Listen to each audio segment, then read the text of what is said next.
Marketing is implemented through the 4 Ps. One of these P is promotion. The promotion mix is therefore all the different functions that you have to implement in order to unfold the 4 Ps. The promotion mix is probably better defined as a communication mix. So what goes inside this promotion mix? You have advertising, which is the one that is the most commonly referred, public relations, direct marketing, personal selling, digital marketing, and sales promotions. I'm going to present here sales promotion, public relation, and advertising. So what is sales promotion? Sales promotion is a mass communication tool that is used in order to get short-term responses through incentives, which are supposed to give people an opportunity to want to buy right now. So people are in different stages, from a stage where they don't know anything about it and a stage where they are trying products. The sales promotion activities are meant to get people to move into the buying stage.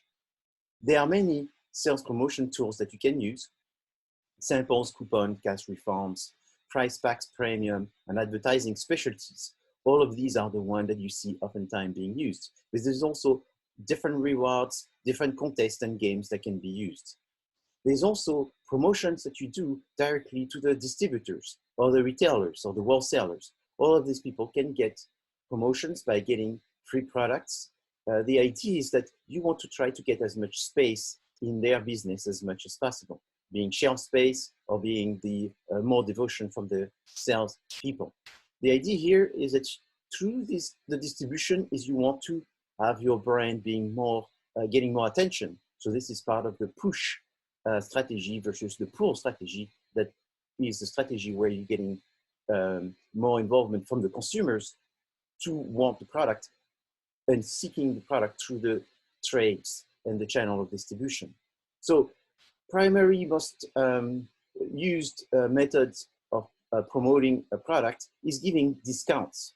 So you give discounts, and this will get not only the consumer wanting more products, but the trade also wanting to get more products, since you're discounting it to them and to the consumers. Sometimes the trade discounts only are motivating and incentivizing the trade, and then the consumers won't get the product. But what it is that the trade is going to get higher markups from the fact that you give them discounts, and they're more likely to want to get the product. So for the product that are the less famous brands, this is oftentimes something that you have to do. The other thing is you maybe participate in some of the expenses that the channel of distribution may have. So this is called allowances. Allowances for participating in the advertising expenses that the trade is actually spending. So you also give them allowances by giving them extra products. You give them some free products that they will be giving to the customers. All of this is increasing the margin, is creating incentives for them to be able to get more attention from the customers. And that's really what push strategy is about. So the idea is you want to increase your relationship in the distribution, and you go therefore in the market and try to incentivize. One of the best ways to motivate the salespeople. So your salespeople, the salespeople of the trade, is to give some kind of sales contest with prizes, which may be bonuses, prizes which may be free products, and prizes that may be something like a gift or like a trip that is offered by the company that is promoting this sales contest. You may also have trade shows, so participate in trade shows. That's part of your way of incentivizing and getting more attention from the trades, being in these trade shows. So this is organized by the public relation, but this is also part of your sales promotion in trying to get more sales. The idea behind sales promotion is you cannot do it all the time. The more you do it, the less it's effective. So you have to decide of how much incentives you want to give. Is this a small incentive, a medium incentive, a large incentives? How long is it going to last? Who's going to be allowed to participate? Who inside the trade will have access to these incentives? And then you want to evaluate how successful you were with these incentives. So with sales promotion, what's very good is that you will get some response. It's in some way better than advertising, because the more you do sales promotion, the more sales that you get, and you may give sales promotions that don't cost you anything, but they only cost you if the customers are buying. But if the customers are buying, you're still making some money, or you're getting some recognition for having more product being used by consumers. 2 for the price of 1, that's a sales promotion program.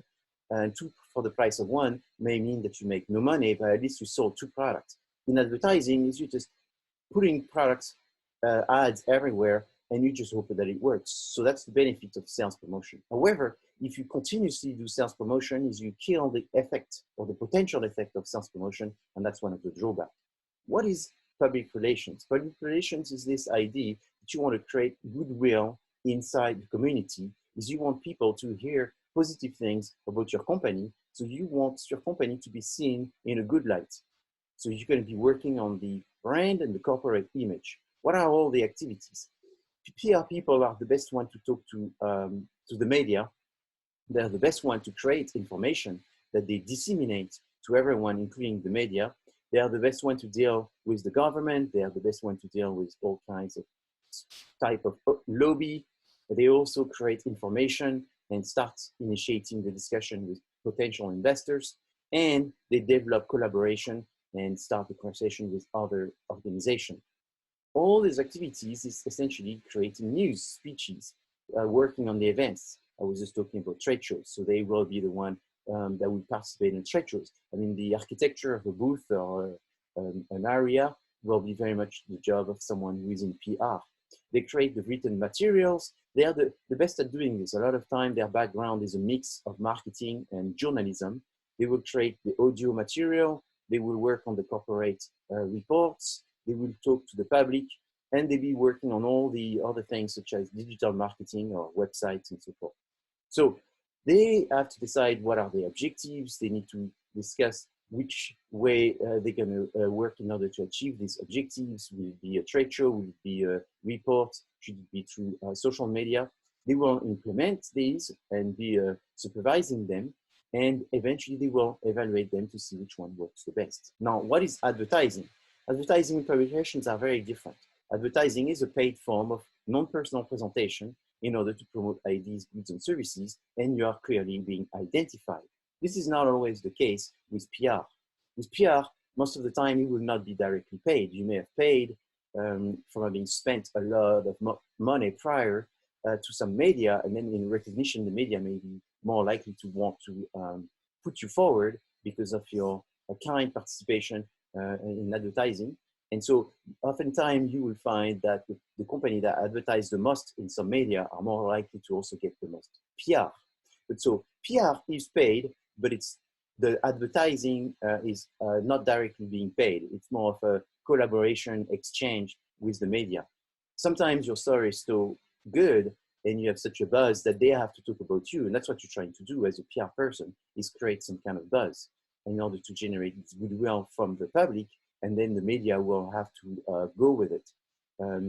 It's the public that pushes the media to want to talk about the product. It's very rare that the media takes the initiative to talk about something that is good. I know this is sort of a little negative, what I just said, but it's very true. So when you talk about advertising, is you worry about 3 things: the reach, the frequency, and the media impact. The reach is how many, what's the percentage of people that you reach from the target that you're interested. The frequency is the number of times that this target will actually be exposed to the message, and the impact is the qualitative value of this exposure. So qualitative value is how much do they feel that this media is credible, and they will use it as some reference in order to make a decision. There are 7 major advertising media: the TV, radio, magazine, newspaper, the internet, and there are also billboards, plus obviously the social media.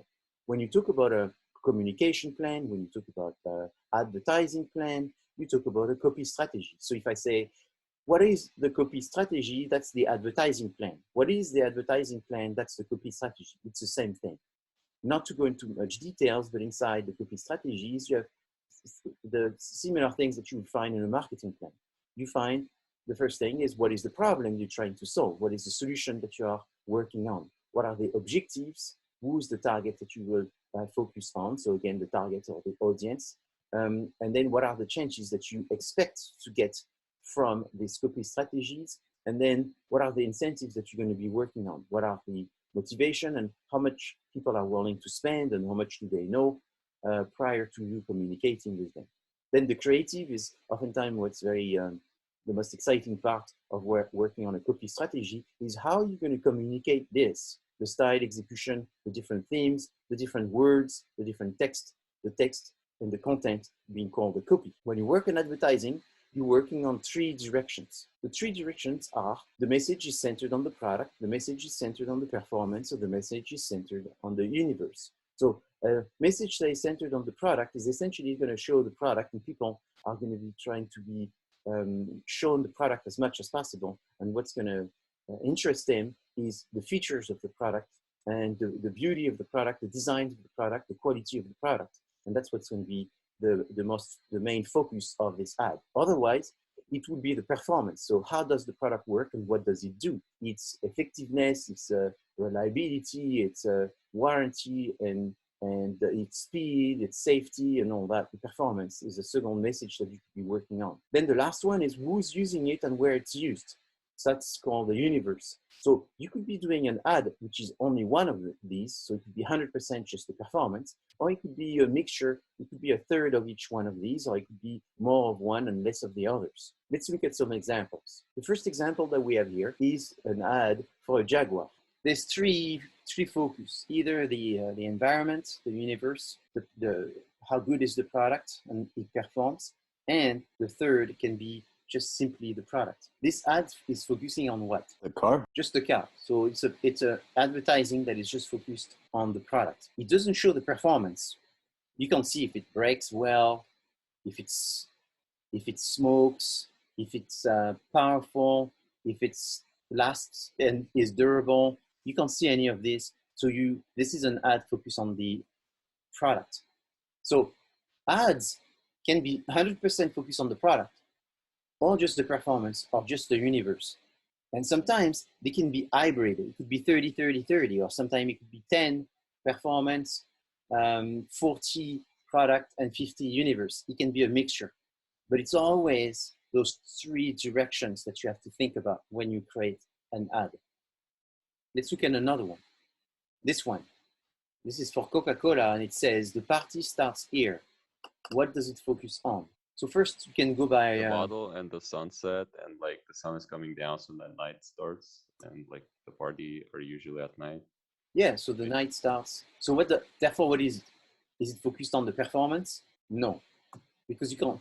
It's not like this ad is telling you if you drink Coca-Cola, you're gonna have more energy, or if you drink Coca-Cola, you're not gonna be thirsty anymore, or if you can drink Coca-Cola, you're gonna get slim and strong. No, there's no performance. The product, well, you can see the product, but if they were focusing on the product, they could have done a better job. It's sort of hard to see that bottle, right? I mean, you can't even read Coca-Cola very well on the bottle. You have to look at the sign on the side. So there's a little bit of product. Maybe there's 10% product and 90% universe. It's the ambience, like you're saying.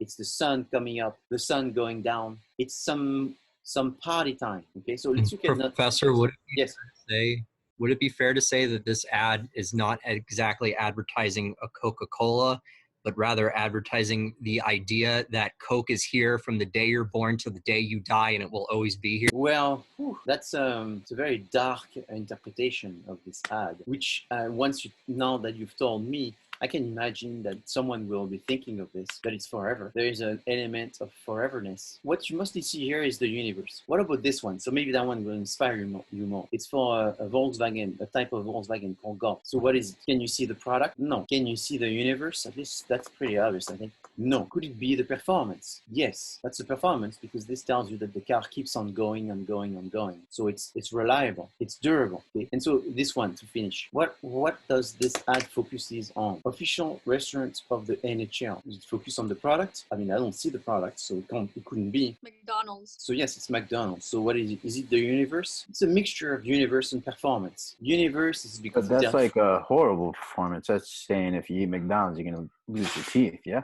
I guess. And you see, that's always the problem with ads is not 100% of the people will interpret it exactly the way the person who created this ad wanted people to interpret. And is that right or is that wrong? It's right if the person that they want to understood it the right way. You see, Brian, you may not be the target for this ad, and therefore you look at it and you go, I don't understand it. To me, that's a bad ad. Does that make it a bad ad? It makes it a bad ad if you were supposed to be the target. But if you're not supposed to be the target, then for it doesn't matter that you don't like it. So that's a thing that is very important. People have a tendency to believe if ads are bad, they are bad. Well, they are bad if you are the target. You can't make an ad that is universally good. You have to make an ad that is ultra, super great, fantastic good for the person that you're focusing on. So I think there was someone else that wanted to add something. Yeah, because at the bottom of or on his or their chin, it says the official restaurant of the NHL. And Yes. then in hockey culture, it's pretty common for the players because they don't wear face protection on the lower half of their head Yes. that they have missing teeth. So this is Yes. So there's something that they know, you know, the mouth guard, and then there's McDonald's, you're supposed to smile, and so that's sort of the performance. It's the universe. It's for the people that like NHL. So if you like NHL, therefore you belong to McDonald's. That's the connection that they're trying to make. So Yeah, if you are, but like, so who's the target on this? Because I tell you what, I'm a big fan of the Sharks, and I watch the NHL, and I enjoy McDonald's, but I don't put these two together. yeah. So it didn't work for you. I like I I think said, they're just trying to associate both things with each other because Yes. McDonald's doesn't necessarily go with the NHL. But No. since they're partners, I think I understood it. Yeah, since they're partners, is they're trying to make this connection to your teeth, and then your teeth you need to eat with your teeth, and you're gonna get a big steak and a big burger. You know, I mean that's sort of the connection, and I mean all of the ads that I just show you, I picked them from ads that won a specific prize for the best ad for this and the best ad for that. And so they were successful ads, but even successful ads may not work for everyone. And but you have to be the target first to be able to judge it or understand who is the target. And this is the target here is for a hockey player. So now the last thing I want to talk about, and it's my last few minutes. I want to talk about online marketing, and I'll go very briefly because it's the last new method of communication, this is not specifically in the quiz, but I want to just bring it up. So online marketing requires to focus on website design, search ads, display ads, email. This is just some of the options of the online marketing. There's advantages, which is the fact that you can really custom the messages to a group of people that you have data. You can see if people actually opened and reviewed, and using cookies, you can follow where they went before, after, so you can get some data and get some contextual placement of where did they click and how is this working with the words that you have selected to use and so forth. The disadvantage is that people can screen out, they can turn off certain things, and they can sometimes, things can look like they're much more efficient than they really are. Then there's problems with the internet where people could be hacking and doing some vandalizing on what you have. So there's 7 key design for a website to be successful. Is you need to have content, and you need to change its content as often. You need to build community. You need to make it customizable. You need to communicate with them and answer with them. So it's not just good to post. You also need to interact with them and get some comments and get involved. And it's the participation that is oftentimes more important than people just going to your website. There may be millions of people going to your website, but nobody participates. Maybe 100,000 that participate is more important. So eventually you want to use your website to give some kind of option, maybe not the full options, because maybe the full options is already given to some distributor, and you don't want to alienate your distribution network, but give some of the possibility of your customers that go to your website to buy, so you can start developing some e-commerce functionality. Social media is therefore this idea that you can communicate with people through text messages, audio, and video format, and they can communicate back to you. So there's three different categories. There's the online forums where people go on there and communicate. There's blogs, which are very important because you create these blogs on specific issues, and then you have people that are interested in these issues, and then they go to them. And then you have the social platforms, the famous social platforms such as Facebook or LinkedIn. Social media should not be used by themselves. So when people tell you, oh, we can do this in social media, the problem is then they become a one-trick pony. That's what I was saying. If everything is done in social media, is you eventually are only talking to a certain group of people that only go on social media. And you may be doing too much on one single channel of communication. So you have to try to understand the integrated marketing communication framework, which is there's multiple ways to communicate, and you should try to have more than one in order to cover the different type of genders, the different type of generation, the different type of habits, and then cover more the basis for your communication. At the end is you want to use the potential, and it's a strong potential that you have with social media for people to voice themselves and share with other people and create some kind of buzz effect through the fact that they will be easily wording themselves and giving their opinions. So you ask for their opinion, you comment on their opinion, and a lot of the work behind that is to identify influentials. So last week I told you about my work. It took me 2 years to work on some influentials, looking for real influentials, because there's the real and the fakes. There's the influentials that are just people that work in order to become influentials, and essentially is they don't have the real legitimacy of people that really care and are real experts. And then the real care and real experts, there's people that are becoming more and more commercial. So they are not influencers because they care of the people that follow them. They're influencers because they see this as a job. And again, you can use some of these people for short term, because for short term, they may be very efficient. But in the long run, is you want to identify also some people that are maybe not big influencers right now, but they really care and they are growing a momentum and they are likely to become influencers. And so monitoring communities, being part of the communities is very important. Asking people to join you and following as many people as possible, specific people as possible. This is very important because you want to create stories and let people hear the stories and then share the stories. Finally, you have mobile marketing. So the fact that digital marketing is growing, there's no denial. But what's more interesting even is to see how much the phone is becoming the one source of digital marketing, where people want and are doing more and more of these communication and reception and sending from their phone using apps. So apps are taking more power in the game of digital marketing, and so you have to see the influence of apps and how this evolves in order to prepare for your communication. So the apps allow a one-to-one communication. It stays on all the time. It's immediate and very responsive. It's very light and simplified. It's very interactive. So people, that's one of the reasons why they like it. The problem with app is that there's many of them. There's more and more of them. And if you as a company want to succeed by developing an app, it is becoming very difficult. In the Wells Fargo, we help clients. I helped several clients in the past 5 years working on apps. And even if you develop the best app, an app that's going to save people time and money, people may not want it. It used to be very inexpensive to develop. Well, it used to be expensive to develop an app and inexpensive to launch it and get people to download it and use it. That used to be the case.